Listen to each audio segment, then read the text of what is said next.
Ay nako. Nakunaw na pud mo ani kay mo kag makalibog ba. Tanawa, kung ang Tagalog sa cat ay pusa, then ang English sa aso ay dog, unsay Tagalog sa right? Huh? Kanan Huh? or tama? Yun. Bitaw no, unsay Tagalog sa right? Right is tama. Kay kung atong i-google, right meaning is tama.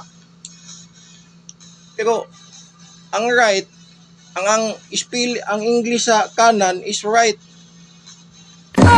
Yun. Ito, nag-inusa bitaw na nila. Ano inana man na? Yawa po na. Ano na mo na guys? Kamu guys, papilion mo, unsa man na? Unsay Tagalog sa right? Tama or kanan? Huh? Yun.